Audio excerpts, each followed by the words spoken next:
Shalom. I'll start by giving all the praises, glory, and honor to Yahweh Bashem, Yahushua Bashem, Kakwadash, dear ones to the elder apostles of the great Muslim who rule well, and as always, peace and salutations to the hopeful elect tabernacle of David, scattered throughout the four corners of the earth.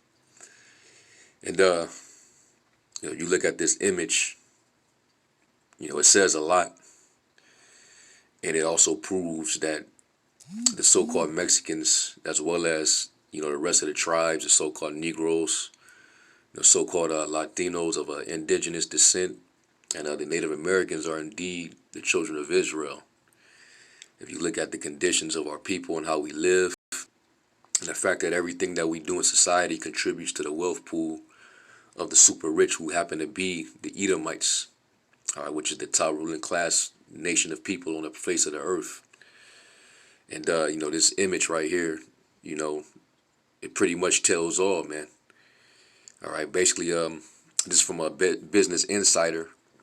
It says photos of a new sprawling Amazon warehouse in Mexico surrounded by deteriorating shacks have gone viral as the tech giant continues to expand its footprint internationally. And now you can actually see, you got the wicked spreading themselves as a green bay tree in power. They're flowing in wealth, and especially since they ran this psyop operation over the world that caused the biggest heist in the history of man, where they shifted the world's wealth into their own possessions, their own hands, where you can see how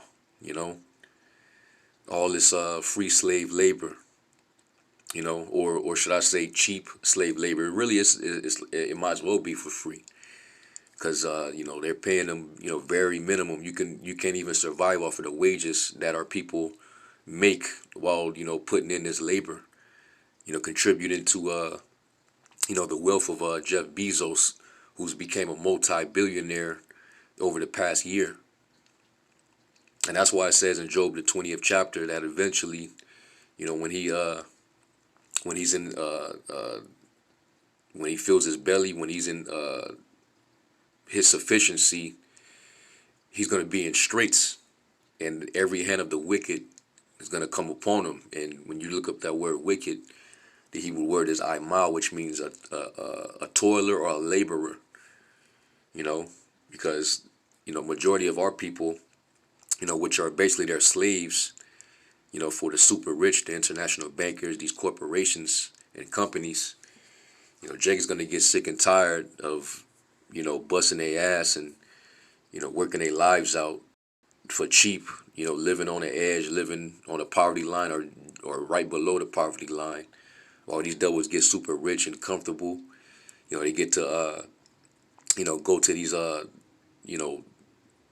little remote islands, where they bring women over there, they bring drugs over there, they traffic children, they bring them over there, they go over there and play golf, they do what the hell they want to do. It tells you that in Psalms the 73rd chapter that they're not in trouble as other men. They're not plagued, they're not in trouble, they have all that the heart could wish. And this is how they are able to live that life. Put these corporations right in the midst, right smack dead in the middle of impoverished people, and and give them jobs and pay them cheap, to expand your wealth. So this says a lot, and they saying that this is going viral. All right, now mind you, over here in the States, you've had several Amazon warehouses that had all type of lawsuits filed against it, for racial discrimination and retaliation. You have Israelites reporting that they're being reported to HR for filing complaints against some of the things that's going on in the warehouses. They're firing them for very petty reasons, Jake, and they're hiring Edomites are putting them in certain positions. You got managers being hella racist. So you had, Jake employees filing lawsuits against them. Then you also have warehouses, like I think in California, where they wasn't giving them their lunches, or they were giving them, very short lunches, man. Where they can, go in on their rest break and, eat a lunch or whatever. They wasn't giving them that, so they wasn't getting any rest. Just constant labor all throughout the day. You know. So if Jake is getting treated like that in the States, how much more down in, slums like down in Mexico, the poor areas of Mexico. They're getting treated like shit in that warehouse. And then when they leave the warehouse, they got to come home to this rubbish that you see. Jake in the hood in Babylon don't even live like that. But you got simple niggas that claim that the so-called Mexicans aren't the tribe of Issachar, that they're not Israelites. But look how they living. Oh, well, they got their own country. Scriptures say that, the Israelites will have no land to go to and they will be oppressed and this and that. Come on, man. A lot of these countries where a lot of the northern tribes live, they don't really own those lands. They're there, but they live in very poor. The super rich that lives in the good areas are Edomites. All right. Now, real quick, before I even hit some of these precepts, I want to play this video, and I remember uploading it a few months ago on one of my other pages, where this political scientist he broke it down. Let me real quick, right here, and I'm gonna just let it play so you can listen. And then, of course, some of these precepts I'm actually bring out.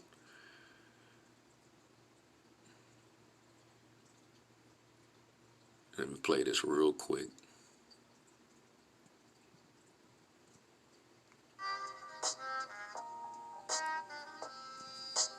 Third world is not poor. You don't go to poor countries to make money. There are very few poor countries in this world. Most countries are rich. The Philippines are rich. Brazil is rich. Mexico is rich. Chile is rich. Only the people are poor. But there's billions to be made there, to be carved out and to be taken. There's been billions for 400 years.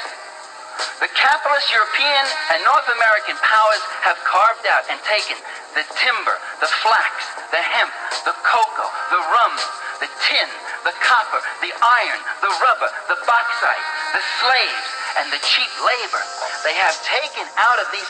And that's the key point. The last two things he said, the slaves and the free slave labor, which, like I said, even though they paying them a very low wage, it might as well be for free. Because with all the wealth that these devils hold, they can be paying a lot of our people, a good pay to where Jake is well off, but they don't do that. They make sure it's as cheap as possible. That's how they maximize their capital. They capitalize off of Jake's cheap labor. And that's why they're able to expand and branch out and put other, plantations in other places. And they hire Jake because they know Jake is living impoverished because they're under the curse. And that's how they increase. That's how they increase in their riches, man. All right? Countries. These countries are not underdeveloped, they're overexploited. Yep. They're overexploited, and they exploit Jake of their labors. And of course, like I told you in Wisdom of Solomon in the 5th chapter, that they don't even they won't make any account of our labors. And we keep them flourishing. We keep their wealth flourishing. So ultimately, the Lord's gonna, make it to where these devils are gonna be overtaken. It tells you that in Amos the 9th chapter, that eventually, the plowman is going to overtake the reaper. Let's get Amos 9 and 13. And that's going to start with the house of David, the tabernacle of David, when the Lord actually delivers Israel from Babylon and different parts of the world. We're going to go and we're going to subdue the nations under Yahushua, and we're going to basically take back everything that was stolen or exploited. Because Esau, he took everything by deceit, he took everything by robbery, exploitation, murder. So he's going to cough all that back up. This is Amos 9, and I'll start at 11 because this is the restoration of Israel. All right. It says, "In that day will I raise up the tabernacle of David that is fallen, and close up the breaches thereof. And I will raise up his ruins, and I will build it as in the days of old." And that's what's happening now with the churches, worldwide. You got the tabernacle of David, which are of the elect, being sealed, okay, being gathered together in these last days through this word, through this ministry. It says that they may possess the remnant of Edom. So we're going to take possession of these escaped Edomites, especially the super Jeff Bezos included. All right, that devil been trying to look for escape routes, outer space and shit. Flying up there, which we know he ain't getting too far. You ain't getting past that Van Allen radiation belt. So there's really nowhere you can go and hide, man. And you ain't gonna be able to take your riches with you. All right, your wealth is gonna be translated over to our possession. All right, it says that we're gonna suck the milk or the breast of the Gentiles or the forces of the Gentiles. You're gonna give that up, all right, because you stole it and it don't belong to you. It says, "And all the heathen which are called by my name, saith the Lord that doeth this. Behold, the days come, saith the Lord, that the plowman, which is the worker, shall overtake the reaper." Because according to the curse, it tells you that in Deuteronomy, the 28th chapter, that the nations, the heathen, the stranger, they're going to basically be able to exploit of our labors and eat of it. All right, let's get real quick. Let's go to Deuteronomy 28 and 33.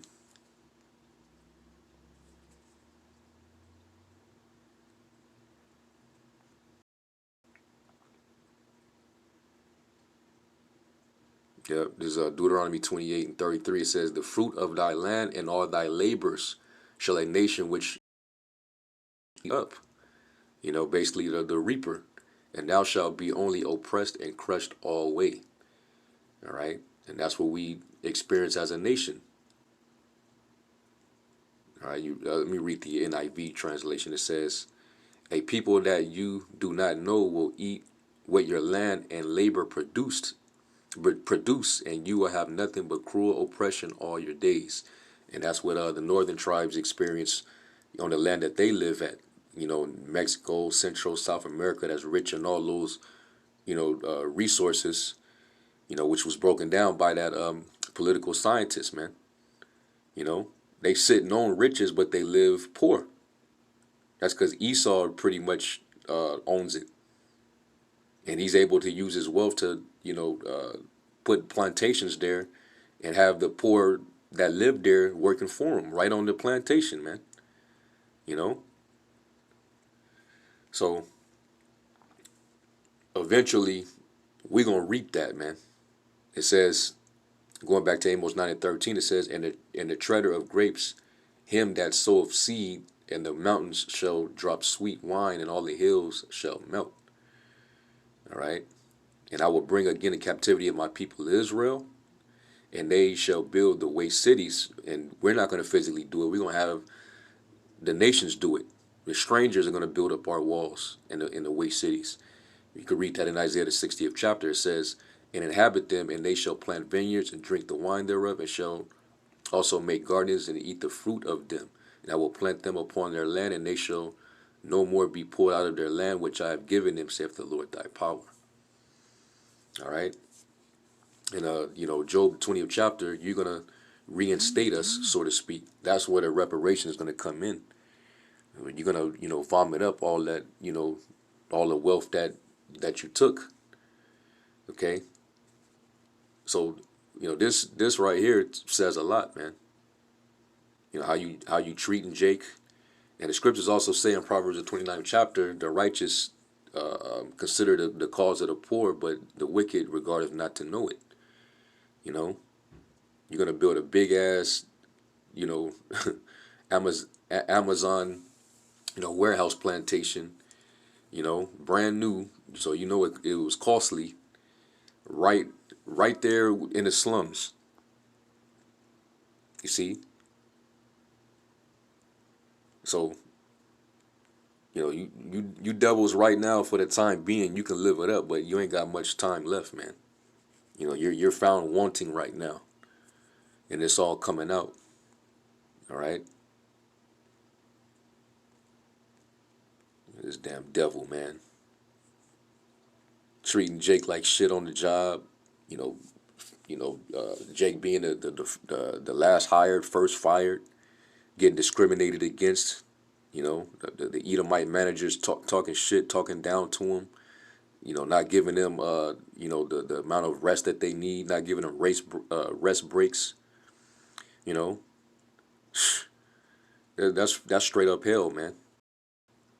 But this is only but for a moment. All right. So I'm not going to read the article, but I'll be sure to leave a link to it in the description box. You can actually read up on this. But hey, man, this is reality, man. Look at that.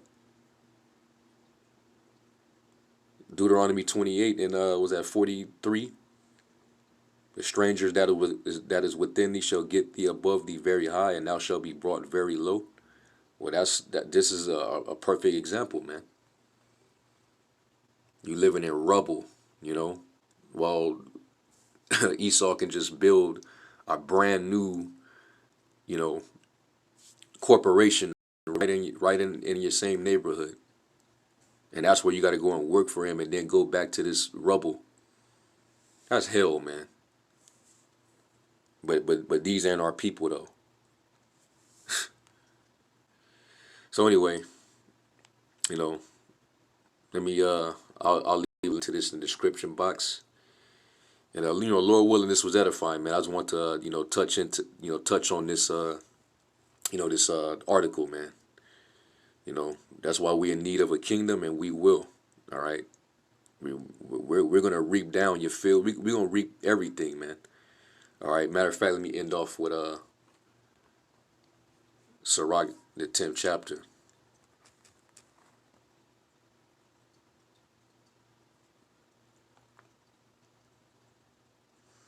And it also makes me think of Lazarus and the rich man. We gonna trade places. Y'all gonna live worse than that. You Edomites and you super rich elite, y'all gonna live worse than how Issachar down there is living. Sirach 10 verse 8, it says, because of unrighteous dealings, injuries, and riches got by deceit, the kingdom is translated from one people to another. And hey, when Yahushua comes back, that's when the translation is gonna take place. All right, the Lord's gonna judge and make war with you, take your ass down, take you out of power, and everything is gonna be converted to the children of Israel. All right, and we're gonna go from rags to riches. You're gonna go from riches straight to rags, just like that. All right. So anyway, I'm gonna give all praise, glory, and honor to Yahweh Shem Yahushai. Hopefully, this was edifying into the next lesson. Shalom.